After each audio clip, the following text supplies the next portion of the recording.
విజయవాడలో ఏఐటీయూసీ ఆధ్వర్యంలో మధ్యాహ్న భోజన పథక వర్కర్లు ఆందోళన బాటపట్టారు. తమకు ప్రభుత్వం ఉద్యోగ భద్రత, గౌరవ వేతనం కల్పించడంతో పాటు మెనూ ఛార్జీలు పెంచాలని డిమాండ్ చేశారు. అన్నా క్యాంటీన్లకు భోజనానికి 22 రూపాయలు ఇస్తున్న ప్రభుత్వం విద్యార్థుల కడుపు నింపుతున్న తమకు మాత్రం కేవలం 9 రూపాయలు మాత్రమే ఇస్తోందని ఆగ్రహం వ్యక్తం చేశారు. ఎన్నో ఏళ్లుగా తాము ఈ పథకంలో పనిచేస్తున్నామని, రాజకీయ కారణాలతో తొలగించాలని చూస్తే ఊరుకోబోమని హెచ్చరించారు. కాబట్టి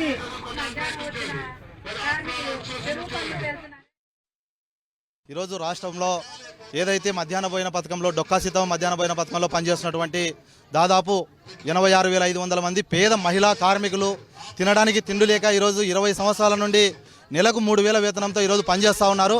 ఆ వేతనాలు పెంచాలని ఈరోజు రాష్ట్ర ప్రభుత్వాన్ని కోరుతా ఉన్నాం.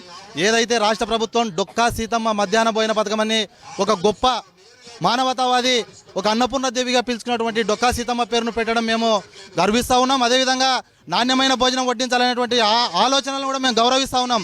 అయితే మీరు ఇచ్చేటువంటి మెస్ ఛార్జీలు, మీరు ఇచ్చేటువంటి వేతనాలకు కార్మికులు ఏ విధంగా ఈ భోజనాన్ని, ఈ పథకాన్ని కొనసాగిస్తారని మేము తెలియజేస్తా ఉన్నాం.